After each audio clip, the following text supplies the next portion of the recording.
So topic is need for new economic policy বা new economic reforms which was initiated in the year 1991, that is July 1991.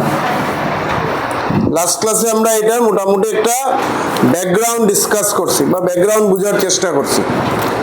That is under new economic reforms বা new economic policy তিনটা বড় কাজ হয়েছে, যেটাকে বলা হয় LPG, liberalisation, privatisation, globalisation. So what is actually done under these three policies? Under liberalization, trade restrictions বা barrier গুলারে লিবারালাইজ করার বা ফ্রি করার কাজ হয়েছে। Easy business setup, easily production setup. Then privatization, এখানে কি হয়েছে, এখানে যেগুলা আন্ডারটেকিংস, গভর্নমেন্ট আন্ডারটেকিংস বা ইন্ডাস্ট্রি ছিল সেটার ওনারশিপ রাইটে চেঞ্জ করা হয়েছে। আইদার ওনারশিপ রাইট চেঞ্জ করা হয়েছে, that is transfer of ownership, বা ডিসইনভেস্টমেন্ট হয়েছে, মানে ওই ইন্ডাস্ট্রিটা either whole or part sell করা হয়েছে to private entity. And third যেটা গ্লোবালাইজেশন, কি হয়েছে সেখানে interaction with the other nations, that is ইন্ডিয়ারে in front of the world ইন্ডিয়ারে ওপেন করা হয়েছে, that is free trade. Free মানে not without tariff, not without custom duty, এরকম কিছু না। টেরিফ ডিউটি ছিল বাট কিছু রিল্যাক্সেশন ছিল, ঠিক আছে, কিছু রিল্যাক্সেশন ছিল। যে রিল্যাক্সেশনটা স্টোরিটা বেশ আগে থেকে শুরু হয়েছে। স্টোরিটা শুরু হয়েছিল এক্স্যাক্টলি ইয়ার আমি ভুলে গেছি, বাট বাই দ্য মানে এস্টাবলিশমেন্ট অফ গ্যাট। গ্যাট হলো একটা general agreement on trade and tariff, ঠিক আছে, general agreement on trade and tariff, যে অর্গানাইজেশনের কাজ হইল ইন্টারন্যাশনাল ট্রেড রে মনিটর করা। ইন্টারন্যাশনাল ট্রেড মনিটর মানে একটা দেশ আরেকটা দেশের সাথে কিভাবে ট্রেড করে এটসেট্রা এটসেট্রা, ভায়োলেশন হননি, tariff impose, this and that, যেটা 1995-এ আইয়া চেঞ্জ হয়ে গেছে। 1995-এ গ্যাটটা তার অর্গানাইজেশনটা চেঞ্জ করে আর নাম দিছে ডব্লিউটিও, যেটা তোমরা মোস্টলি সবাই শুনছো, world trade organisation. World trade অর্গানাইজেশনের আগে গ্যাট ছিল probably in the year 1948, I don't know. So এখন ব্যাপার কি দাঁড়াইলো, ব্যাপার হলো যে নিড ফর ইকোনমিক রিফর্মস বা need for economic new economic policy, যেটার আন্ডারে লিবারালাইজেশন হয়েছে, প্রাইভেটাইজেশন, গ্লোবালাইজেশন হয়েছে। এখন কোয়েশ্চেনটা কেনে দাঁড়ার বা কেনে এই পরিস্থিতি এরাইজ হয়েছে, আমরা লাস্ট ক্লাসে ডিসকাস করছি যে ইন্ডিয়ার ইকোনমিক সিচুয়েশনটা খুবই ওয়ার্স্ট ছিল, ইভেন মোর দেন ওয়ার্স্ট। এখন কোয়েশ্চেন হলো যে হাউ এটা মানে এত খারাপ সিচুয়েশন হয়েছে, এটা কোনো ওভারনাইটে ক্রিয়েট হয়েছে না, এটা শুরু হয়েছে বেসিক্যালি 1970 থেকে, ঠিক আছে। 1970-তে ওয়ার্ল্ড ওয়াইড একটা গালফ ক্রাইসিস হয়েছিল। কি হয়েছিল? গালফ ক্রাইসিস, মানে নাথিং বাট যেটাকে আমরা বলি অয়েল ক্রাইসিস, ঠিক আছে। অয়েল ক্রাইসিস শুরু হয়েছিল, মানে মোস্টলি ইন্ডিয়ার যতটা oil requirement, crude oil, petrol, diesel and all this, তার মোর দেন 80% ইন্ডিয়া, ইভেন তখন হয়তো মোর দেন 85% ইন্ডিয়া ইম্পোর্ট করতো from the Gulf nation. But সেখানে গালফ ক্রাইসিস দেখা দেওয়ায় আরো কিছু ইন্টারন্যাশনাল কনফ্লিক্ট দেখা দেওয়ায়, যেটার ইম্প্যাক্ট ইন্ডিয়ার উপরে পড়ছিল, যে ইন্ডিয়াতে একটা ইকোনমিক ক্রাইসিস এরাইজ হয়েছিল। না ব্রড আসছিল এটাই, মেইনলি আমরা ছোট ছোট কিছু আরো পয়েন্ট দেখাই, মানে বোঝার চেষ্টা করবো, যেটাতে এক্সপার্টরার কাছে একটা মানে কইতে পারে কোনো আর সিচুয়েশন আসছিল না, কোনো আর অল্টারনেটিভ এক্সপার্টের হাতে আসছিল না, instead of initiating the policy. তো কি কি আসছিল আমরা দেখবো mainly. So why this policy was initiated, because mostly ইন্ডিয়ার ইকোনমিক সিচুয়েশনটা এতই খারাপ ছিল, একটা কমন স্টেটমেন্ট এটার এগেনস্টে আসছিল যে ইন্ডিয়া হার্ডলি 2 উইকস অবধি ইম্পোর্টরে ফাইন্যান্স করতে পারবো। ক্লিয়ার?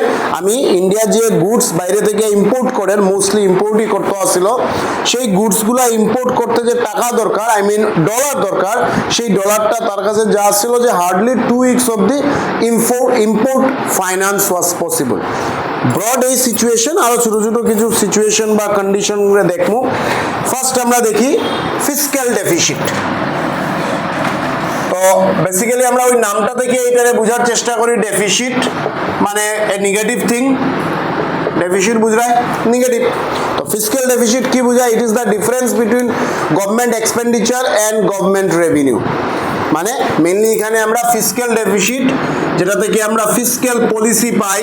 তোমরা যদি একটু মনে করো, আমরা মানি অ্যান্ড ব্যাংকিংয়ে পড়ছিলাম যে গভর্নমেন্টের আর একটা কান্ট্রির সেন্ট্রাল ব্যাংকের দুইটা ব্রড পলিসি হয়। সেন্ট্রাল ব্যাংকে যে পলিসিটা নেয় সেটাকে বলে মনিটারি পলিসি, যেটার আন্ডারে সে ব্যাংকিং রেটসগুলো আরে ডিফাইন করে bank rate, repo rate, CRR, SLR, আর মেইনলি ব্যাংকিং সেক্টর আর আদার ইনস্টিটিউশনাল মানে ফিনান্সিয়াল ইনস্টিটিউশনে রেগুলেট করে। দেয়ার ইজ অ্যানাদার পলিসি যেটা গভর্নমেন্টে মানে নেয় ইন এভরি ইয়ার, পলিসিটাকে বলে ফিসক্যাল পলিসি। এই policy is nothing but related to tax and expenditure, মানে গভর্নমেন্টের যে ইনকাম হওয়ার, that is from direct tax and indirect tax, এই দুইটা সোর্স থেকে যে গভর্নমেন্টের ইনকাম হয় তার হিসাব, আর গভর্নমেন্টের যে এক্সপেন্ডিচার হওয়ার, যেটাও আবার ব্রডলি আমরা বলি ডেভেলপমেন্ট এক্সপেন্ডিচার আর নন ডেভেলপমেন্ট এক্সপেন্ডিচার, মানে গভর্নমেন্টের রোডস বানার, স্কুল কলেজ হসপিটালস বানার, ঠিক আছে, কোভিড প্যান্ডেমিক রে মানে ট্রিট করে, ফ্লাড ড্রট এইগুলারে মানে গভর্নমেন্টের এক্সপেন্ডিচার। সো এই গভর্নমেন্ট এক্সপেন্ডিচার আর গভর্নমেন্টের ইনকামের যে ডিফারেন্স, সেই ডিফারেন্সটা বা ডিফারেন্স না মানে সেই স্টেটমেন্টটাকে বলে ফিসক্যাল পলিসি। আর এইখানের মধ্যে ডিফারেন্সে যদি এক্সপেন্ডিচারটা রেভিনিউ থেকে বেশি হয় তখন আমরা বলি ফিসক্যাল ডেফিসিট।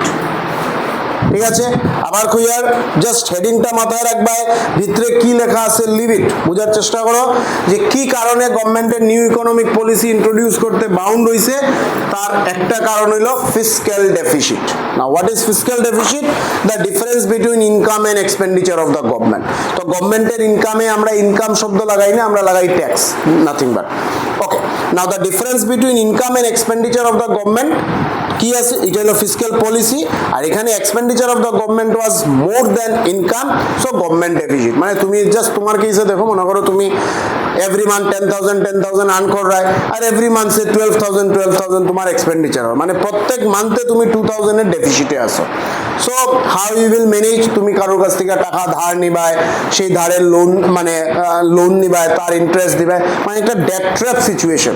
কারণ এভরি মান্থ তোমার 10,000, এক মান্থের ডেফিসিট হলে ঠিক আছে যে সেই ডেফিসিটটা কারোর কাছ থেকে ধার নেওয়া বা লোন নেওয়া সামহাও ম্যানেজ হয়ে গেল, বাট এভরি মান্থ যখন ডেফিসিটটা কন্টিনিউ হয় তুমি ডেট ট্র্যাপে পড়ে যাও। তো কি লেখা? Before 1991, fiscal deficit of the government increased too much because of increase in long development expenditure. Due to continuous rise in fiscal deficit, there was corresponding rise in government debt and liability to make interest payment. In 1991, amount of interest liability increased to 36.5% of India's GDP. এই ফিগারটাই sufficient এটারে define করার লাগিয়া বা illustrate করার লাগিয়া situation কি আছিল। Fiscal deficit বা গভর্নমেন্টের এক্সপেন্ডিচার এত বাড়ছে, সেই এক্সপেন্ডিচারটা গভর্নমেন্ট মিট আপ করার লাগে তার কাছে একটাই অল্টারনেটিভ, লোন নেওয়া। না, লোন তো নেওয়া সে শুরু করলো, লোন নিতে নিতে সে এমন স্টেজে আইয়া পৌঁছাইলো যে তার যদি 1991-এ ইন্ডিয়ার জিডিপি যদি 100 rupees Aseel, just try to understand, ইন্ডিয়ার জিডিপি যদি 100 রুপিস থাকে, এই 100-এর মধ্যে 36.4 রুপিস সে শুধু লোনের ইন্টারেস্ট দেয়। কথা বুঝলে? মানে সাপোজ তুমি 100 রুপিস আর্ন করছো, এর মধ্যে 36 রুপিস তুমি লোনের ইন্টারেস্ট দিলে, রেস্ট অ্যামাউন্ট দিয়া তুমি কি করতে হয়? তোমার ডেইলি এক্সপেন্ডিচার মিট আপ করতে হয়। তো সিমিলারলি গভর্নমেন্টের দিয়া এই রেস্ট টাকা দিয়ে গভর্নমেন্টে কি করতো? তার বাকি এক্সপেন্ডিচার মিট আপ করতো, যেটা গভর্নমেন্টের লাগে একটা হরিবল সিচুয়েশন ছিল। ওয়েট, জাস্ট সিম্পলি বুঝো why government was bound to initiate new economic policy. One of the reason is fiscal deficit. What is fiscal deficit? The difference between income and expenditure of the government. That is, government expenditure was higher than government income. Why expenditure is higher? Because government development activities করিয়া যায়, এই ডেভেলপমেন্টের অ্যাক্টিভিটিসের এগেইনস্টে তার revenue ততটা generate হন না। কেন হন না? আমরা বাকি পয়েন্ট থেকে বুঝতে পারবো। গভর্নমেন্টের রেভিনিউ কে দিব? গভর্নমেন্টের রেভিনিউ দিব তার যে আন্ডারটেকিং ইনস্টিটিউশন আছে তার আন্ডার, আমরা একটা পয়েন্টও লিখছি, তার যে আন্ডারটেকিং ইনস্টিটিউট, ওএনজিসি বলো বা post office, railway, this and that, ওই ইনস্টিটিউটগুলোই লস ফেস করে, তো ওই ইনস্টিটিউট থেকে তো গভর্নমেন্টে টাকা পাইতো, ওই ইনস্টিটিউটগুলি লস ফেস করে বিকজ তার পারফরমেন্স খারাপ, করাপশন এটসেট্রা এটসেট্রা, তো সে গভর্নমেন্টের রেভিনিউ দিতে পারেন না, বাট গভর্নমেন্টে তো তার ডেভেলপমেন্ট এক্সপেন্ডিচারও বন্ধ করতে পারেন না, কারণ গভর্নমেন্টের রাস্তা বানাইতে লাগবে, স্কুল কলেজ হসপিটাল এটসেট্রা সব ওয়েলফেয়ার সার্ভিস মানুষকে প্রোভাইড করতে লাগবে। সো এতে কি হয়, তার এক্সপেন্ডিচারটা বাড়িয়ে যায় না, সেই এক্সপেন্ডিচার বাড়ারে কিভাবে হে কন্ট্রোল ফেস করে, সে ফরেন কান্ট্রি থেকে লোন নেয়। ফাইন, এখন লোন নিতে নিতে সে এমনভাবে লোনে ফাঁসছে, তার জিডিপি 36% সে লোনের শুধু ইন্টারেস্ট দেয়, নট দ্য প্রিন্সিপাল, প্রিন্সিপাল তো রয়েই গেছে, মানে সে যদি জিডিপি 100 রুপিস থাকে, এই 100-এর 36 রুপিস সে লোনের ইন্টারেস্ট রিপে করে। So this was one of the situation, যেটা থেকে ইউ ক্যান প্রেডিক্ট গ্যাস যে সিচুয়েশনটা কি ছিল। সেকেন্ড, যেটা আমরা আরেকটা পয়েন্ট, সেটা হলো ব্যালেন্স অফ পেমেন্ট। সেটা কি ছিল? Adverse balance of payment, balance of payment সেটা ছিল অ্যাডভার্স। দেখো একটা জিনিস কি, দা একটা পয়েন্ট থেকে কিন্তু আরেকটা পয়েন্ট জেনারেট হইছে, বা প্রিসাইজলি একটা প্রবলেম থেকে আরেকটা প্রবলেম জেনারেট হইছে। এইখানে তার এক্সপেন্ডিচার বেশি, ইনকাম কম। কেন ইনকাম কম? তার মানে তার প্রোডাকশন ইউনিটগুলোয় প্রোডাকশন করতে পারেন না, প্রোডাকশন করতে পারেন না, তার মানে আমার কান্ট্রির যে ডিমান্ড, সেই ডিমান্ড ফুলফিল হন না, এক্সপোর্টের কথাই আন না, ঠিক আছে। আর ওইখান থেকে কি দাঁড়ায়? Adverse balance of payment. না, what is balance of payment? Balance of payment মানে একটা স্টেটমেন্ট, ঠিক আছে। কিসের স্টেটমেন্ট? একটা কান্ট্রির ইম্পোর্ট আর এক্সপোর্টের স্টেটমেন্ট। না, import of goods, service, unilateral transfer etcetera etcetera আমরা লাস্ট ইউনিটে ডিটেইলসে দেখবো। আর export of goods, service, unilateral transfer, gift, grant, all this. Okay. So what is balance of payment? Balance of payment means a statement which shows import and export of a country. And adverse balance of payment means import is more than export. Clear? মানে আমার যা requirement, আমি খুব বেশি requirement fulfil করতে লাগে by importing. So এখান থেকে জেনারেটর আসল প্রবলেম। ইম্পোর্ট করতে আমার কি দরকার? I need dollar. আমি এক্সপোর্ট কম করি, আর তার মানে আমার কান্ট্রিতে ডলার আন না, সো আমার শুধু ডলারের ডিমান্ড বাড়ে। তো যেভাবে বোঝার চেষ্টা করো, যেভাবে মার্কেটে একটা জিনিসের, একটা গুডসের ডিমান্ড বাড়ে, তখন ওই মার্কেটে কি হয়? ওই জিনিসটার প্রাইস বাড়ে। ক্লিয়ার? সিমিলারলি যখন মার্কেটে ডলারের ডিমান্ড বাড়বো, তখন কি হইব? এক্সচেঞ্জ রেট বাড়বো। কি বাড়বো? Exchange rate. জাস্ট এখন শুনিয়ে রাখো, ডিটেলস আমরা ইন্টারন্যাশনাল চ্যাপ্টারে পাইনি। না, what is exchange rate? Exchange rate হলো ডলারের ডিমান্ড আর সাপ্লাইয়ের ইন্টারেকশন। যদি ডিমান্ড অফ ডলার খুব বেশি থাকে, সাপ্লাই কম থাকে, এক্সচেঞ্জ রেট বাড়বো। আমি ইম্পোর্ট করতেই লাগে, ইম্পোর্ট করা ছাড়া আমার কোনো রাস্তা নাই, আর এক্সপোর্ট আমি করতে পারি আর না, তার মানে এক্সচেঞ্জ রেট বাড়বো। ভাইস ভার্সা, যদি ডলারের ডিমান্ড কম থাকে, সাপ্লাই বেশি থাকে, তখন exchange rate combo. Like this, মার্কেটে যেভাবে গুডসের দাম কমে। অন দ্য আদার ওয়ে, যেভাবে যদি ডিমান্ড আর সাপ্লাই অফ ডলার যদি সেম থাকে, তখন এক্সচেঞ্জ রেট ইকুইলিব্রিয়ামে থাকে। সো এক্সচেঞ্জ রেট বাড়তে বাড়তে সিচুয়েশন অ্যাডভার্স দাঁড়ায়, মানে আমার কান্ট্রিতে ডলারের রিজার্ভ নাই। আমরা পয়েন্ট নাম্বার 3-তে একটা ডাটাতে পাইমু যে কিভাবে ডলারের ডিমান্ডটা, রিজার্ভটা আমার কান্ট্রিতে কমে গেছে। সো ফার্স্ট জিনিস কি পাই? Fiscal deficit. আমার কান্ট্রিতে এক্সপেন্ডিচার বেশি, ইনকাম কম। নাও সেই এক্সপেন্ডিচারটা ফুলফিল করতে লাগে আমার লোন নিতে লাগে। ফরেন কান্ট্রি আমার লোন দিছে, নাও দেওয়ার পরে লোনের ইন্টারেস্ট এমন দাঁড়াইছে যেটা জিডিপির অ্যারাউন্ড 36-37%। ক্লিয়ার? এটা থেকে দাঁড়াইলো আমার ব্যালেন্স অফ পেমেন্ট অ্যাডভার্স, মানে simple negative balance of payment. Now negative balance of payment কি মিন করে? নেগেটিভ ব্যালেন্স অফ পেমেন্ট মিন করে import is more than export, which is not good for any economy. একটা economy তখনই আমরা stable করবো যে ইকোনমিতে এক্সপোর্টটা বেশি, তখনই আমার কান্ট্রিতে ফরেন কারেন্সি আওয়া শুরু হইব, আরও তার পজিটিভ ইফেক্ট শুরুই হইব। নাও export were very low due to poor quality and quantity of production. Balance of payment difference increased from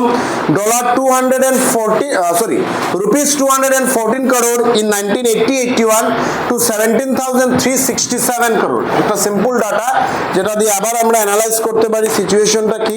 1980-81 এও ইম্পোর্টটা এক্সপোর্ট থেকে বেশি আসিল, ফাইন, বাট সেই ইম্পোর্ট এক্সপোর্ট যে বেশি বা ব্যালেন্স অফ পেমেন্ট যে নেগেটিভ তার অ্যামাউন্ট আসছিল অনলি 214 crore। সেটা 10 ইয়ার্স পরে, জাস্ট 10 ইয়ার্স পরে 1991 কি দাঁড়াইছে রুপিস 17,000 হাউ মাচ 367 crore। এখানেও ডেফিসিট, এখানে যে সারপ্লাস বা ব্যালেন্স কিছু না সেটাও ডেফিসিট, বাট সেই ডেফিসিট ছিল অনলি 214 crore, যেটা বাড়িয়ে হয়ে গেছে 17,367 crore। জাস্ট ইমাজিন কত টাইম জাম্প করছে। মানে ওই যে কইলাম তুমি 2000 এর ডেফিসিট শুরু হয়েছে জানুয়ারি মান্থে, জাস্ট ফর এক্সাম্পল, ফেব্রুয়ারিতেও 2000, মার্চেও 2000, তো আলটিমেটলি 2 + 2 + 2 6000 হয়ে গেছে। Every month there is a deficit of 2000 like this. So 10 years আগে there was A deficit amount, মানে যদি আমরা সিম্পল ভাষায় বলি যে আমি যত টাকার জিনিস এক্সপোর্ট করি আর এর থেকে 214 crore গুডস বেশি ইম্পোর্ট করি আর। Is it clear? But after 10 years 1990-91 কি সিচুয়েশন হয়, আমি যত টাকার গুডস এক্সপোর্ট করি আর এর থেকে 17,000 crore বেশি গুডস ইম্পোর্ট করি আর। 17,000 crore না অ্যামাউন্ট, মানে না কোয়ান্টিটি না, rupees. Is it clear?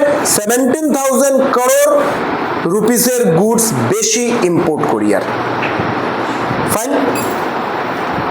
Third, fall in foreign exchange reserves, যেটা আমি শুরু থেকেই কইয়া ইয়ার মানে কইতে পারো ফান্ডামেন্টাল কজ, কইতে পারো fall in foreign exchange reserves. আমরা লাস্ট ক্লাসে এটা একটু খুব ডিটেইলস পড়ছি যে why forex is important, why it is important আর how it can be generated. এটা কেন important? Because to finance import. একটা কান্ট্রিতে ক্রাইসিস যে কোনো সময় লাগতে পারে, একটা ওয়ারেও ক্রাইসিস ক্রিয়েট করে, ইকোনমিক ক্রাইসিস হোক, সোশ্যাল ক্রাইসিস হোক বা পলিটিক্যাল ক্রাইসিস হোক, সেই ক্রাইসিসকে ফাইন্যান্স করতে গেলে আমার ডলার ছাড়া কোনো রাস্তা নাই, because dollar is the dominating currency. So একটা কান্ট্রি হোয়াট এভার, ইন্ডিয়া আর কেনিয়া আর বাংলাদেশ আর পাকিস্তান, তার কান্ট্রিতে ডলারের রিজার্ভ রাখতে লাগবো। Clear? From this perspective, reserve of foreign currency, popularly dollar, is important. Now how it can be generated, but how it can be reserved? Export is most important way of reserve. আমি export যত বেশি করবো আমার ডলারের reserve তত বাড়বো।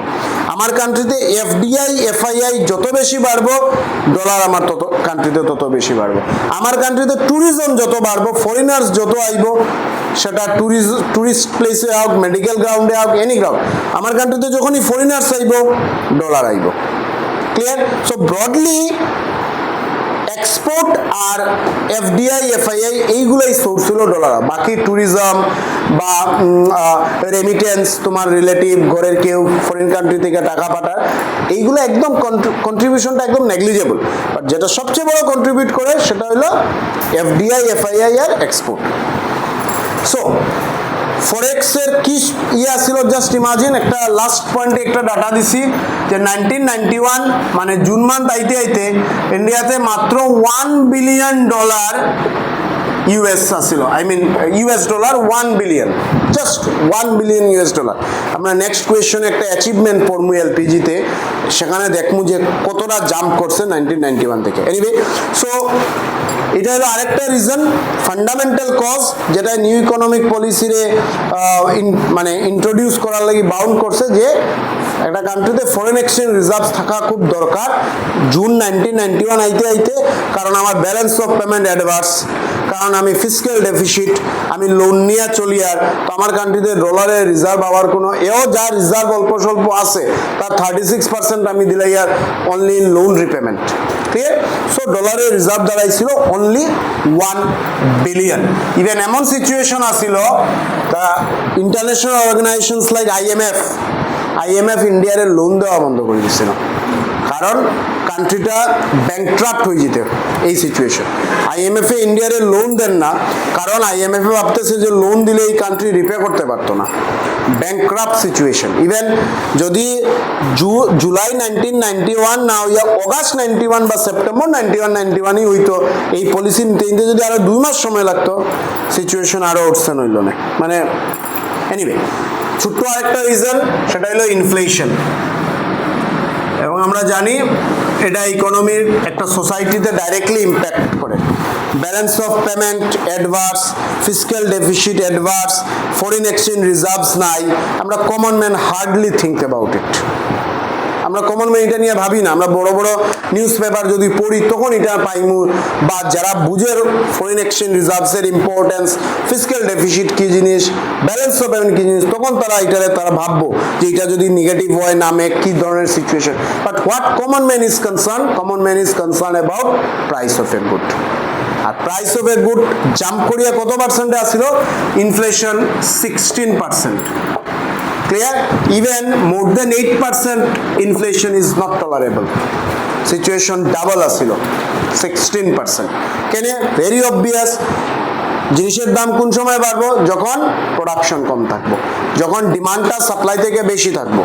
So automatically একটা কান্ট্রিতে লোনের উপরে চলে, প্রোডাকশন নাই, এটসেট্রা এটসেট্রা। সো কিছুই ইয়ে না। আমার নিউ ইকোনমিক পলিসি ইন্ট্রোডাকশনের আগে যে গ্রিন রিভলিউশনও ইন্ট্রোডিউস হয়েছিল 61 মানে এর থেকে 30 ইয়ার্স আগে, তারও বেনিফিট ওই নর্থের কিছু স্টেটের মধ্যে কনফাইন্ড, রেস্ট স্টেটে তার বেনিফিটই পায় নাই। Whatever, rise in inflation again one of the factor বা cause of introduction of new economic policy, যেটা ডাটায় বলছে যে price level was beyond the reach of common people. Next ছিল poor performance of public sector undertakings, সেটারও আমরা last ক্লাসে discussion করছি। Poor performance of PSU, public sector undertakings, mainly corruption. এত বেশি করাপশন ছিল যে গভর্নমেন্ট ইন্ডাস্ট্রিজগুলো লস ফেস করে।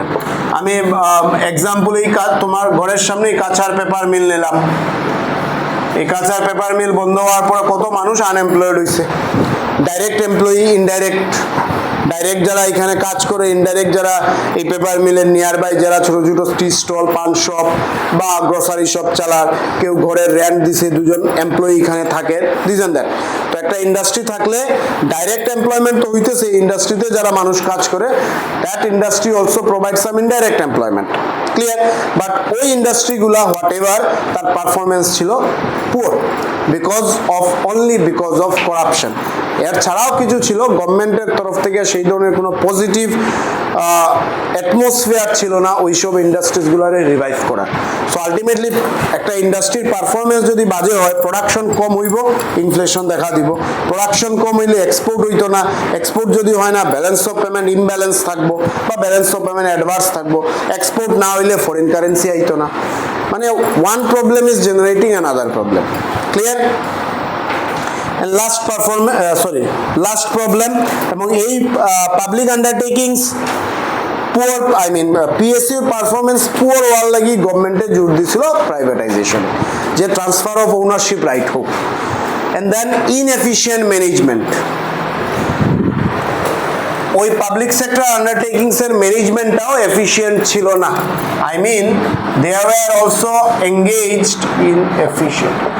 were also engaged in corruption. তো ম্যানেজমেন্ট যদি খারাপ হয়, আমরা হার্ডলি কোনোদিন শুনি কোনো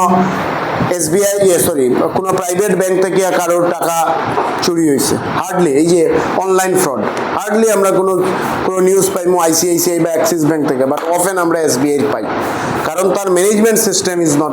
আমি জাস্ট অ্যান এক্সাম্পল আমি দিলাম, কথা বুঝতেছো? তো সিমিলারলি তখনও বিফোর 1991 সেল বলো বা আমরা ONGC বলো, তারা চলে, এখনো ONGC চলে, বাট রেলওয়ে, আজকে পোস্ট অফিস বলো, আজকে BSNL বলো, BSNLও একটা বড় সড়ো ইন্ডাস্ট্রি, বাট সেটাও প্রাইভেটাইজেশন হয়েছে। ONGCর একটা বড় শেয়ার প্রাইভেটাইজেশনে গেছে। ওয়াই? বিকজ তার ম্যানেজমেন্টটা উইক বা এফিশিয়েন্ট না। Fine. So all this about যেগুলা মেইন ফান্ডামেন্টাল রিজন ছিল যেটা নিউ ইকোনমিক পলিসি ইন্ট্রোডাকশন করছে, যে ম্যানেজমেন্ট এফিশিয়েন্ট না, পিএসইউর পারফরমেন্স ভালো না, ইনফ্লেশন খুব বেশি, ব্যালেন্স অফ পেমেন্টটা ইমব্যালেন্স, ফরেন এক্সচেঞ্জ রিজার্ভস নাই, and then fiscal deficit. Clear?